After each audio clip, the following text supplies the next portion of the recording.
I cannot guarantee my camera won't die during this review. So hi everyone, I hope you're having a wonderful day. Today I want to come with you, I guess. Today I wanted to come to you with a review, and that is over the book The Alchemist by Paulo Coelho. This is a book that's just under 200 pages. It follows a main character named Santiago, who is from the Andalusian area in Spain. He's a shepherd with his sheep. The entire book follows this premise that Santiago realizes he has this personal legend that he has to fulfill. And he goes to a couple of people to help him along the way, and everyone's telling him that he has to go to the Egyptian pyramids to find his treasure, and that is his personal legend to discover this. So he sets off on a mission to go and do that, and he experiences some barriers along the way, and it's all about overcoming things and fulfilling your personal legend as well as persevering with your mission in life. I gave this book 4.5 stars. There's so many layers to this that I think are very interesting, and they were very valuable things for me to pick up on. I think that this book was so enjoyable. It's quick, it's easy to consume, and it's very literal. Whenever I was reading this, it read almost like a children's book because everything that it wants to say, it just comes out and says. Everything is in dialogue. Everything is delivered to you in a nice package with a bow. If you're not a fan of that, then you might not be a fan of this book, but I thought at first it was a little bit annoying, but then whenever I got more into it, I was like, that was a wise choice, and I kind of understood why he made the decision to have the characters all just say what they felt, and there wasn't really any mystery or metaphor behind what he was trying to do. It was just all these characters that were helping Santiago get to his goal, and I thought that that was really inspiring. I thought that all the advice they gave him were such quotable moments. This entire book is just so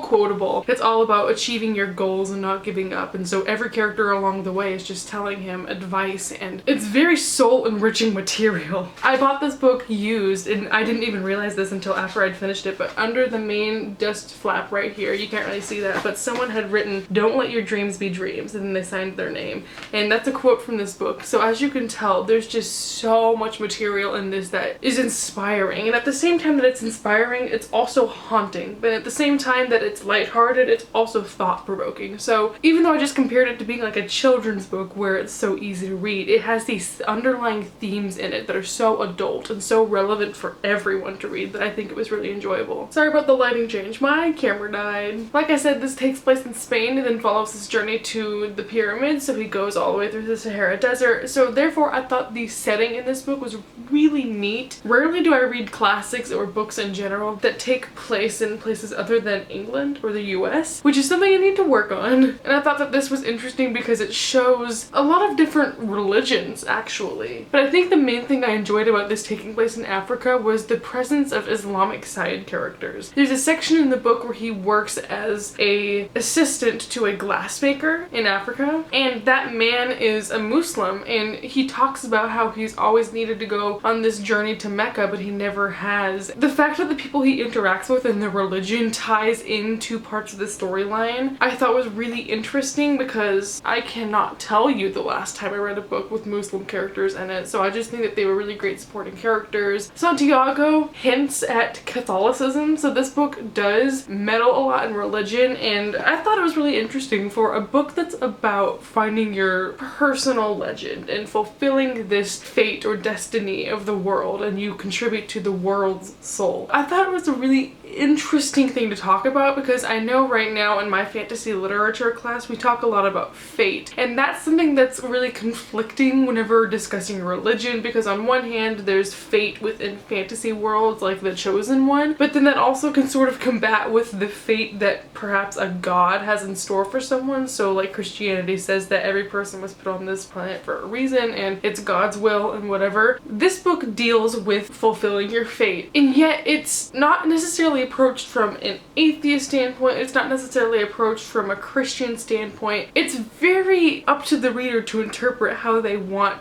to see that. So I think that this book is applicable to atheists, and I think that this book is applicable to Muslims, and I think this book's applicable to Catholics and any other religion that this book doesn't mention, just because it gives you the wiggle room to identify with it even if you're not the same religion as the main character. Sort of with the same way that it's up to interpretation, I think it does the same thing with its message about fulfilling your destiny. Like I mentioned earlier, I thought this was a little bit assaulting with the way that it just thrust this message on to you because all of the points it tries to get across is in dialogue. Like, it's very clear. It was very upfront to the point of seeming tacky, but I realized the more that I read this, it actually presents the facts to you and lays them out before you as if to say, here's what I know, take it if you will. And I think that the way that that was done, where it allows you the room to decide how you want to use that information, and it gives you the room to ponder, like, is this the right choice for someone? So many people were telling him, don't get distracted, you have to fulfill this. And I think it was so inspiring, and depending on who you are and how you want to interpret that, you can probably get a different message out of it every time you read it, just because it's so deep.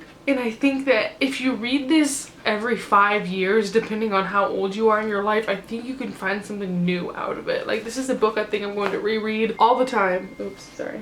Because I think the more that I age, I'll probably be able to interpret new things out of this that I didn't have the wisdom to know when I was younger. So I'm hoping that that's going to be true and that I will be able to revisit this in the future. Lastly, I was just a massive fan of Santiago as a main character. Like I've said before, it's about him, and he's a Catholic, and he's this person that wants very specific things for his life, but it's also so widely encompassing that I think anyone could relate to him. It's like an ageless book because it's following someone that just wants to follow his heart and his destiny and do what's good, and I think almost anyone could hop on board with that. I know there's a quote at the beginning of the book that I really identified with, and I underlined it and put a star by it, and it said, he had to choose between something that he'd been accustomed to and something that he wanted to have. So I really identified with this because two roads diverged in a yellow wood. There was the part that was comfortable and he knew it, which is me with my anxiety. I'm like, this is the sphere I'm contained within because otherwise my anxiety will freak out and I don't want to do new things. Or the thing that I want to have over here, which is out of my comfort zone. So this book really spoke to me because it's about getting out of your comfort zone. So just like I said, I think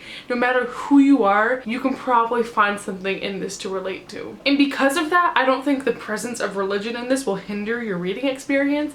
Like I said, I'm an atheist, but there's people who are of religion in this book, and it didn't feel like any sort of propaganda of religion. It just felt very natural in the story, and it fit alongside the guidelines of fulfilling this life's destiny. But in the case of the characters that were religious, it was just that there was also the calling of a god that was adding to that. Kind of wrapping up my thoughts, like I said, I think that this would be a priceless addition to anyone's bookshelf collection. The only thing that hindered my reading experience from it was because I felt like some parts were just a little bit too upfront. I wish that we could have had a little more metaphor, a little more depth. A title I would compare this to is actually The Little Prince, because it's the same type of writing where it's very upfront and it's easy to consume, but you know that the more you read, the more there will be to get out of it. And a person on the back even says, as memorable and meaningful as The Little Prince, so I'm not the only one that thinks that. That was the first thing I thought of when I started reading this. So yeah, I would highly recommend this to anyone. I think that if you read this for class, it'd be a really great thing to discuss. It's under 200 pages, it's probably at a used bookstore somewhere, so yeah, if you see it,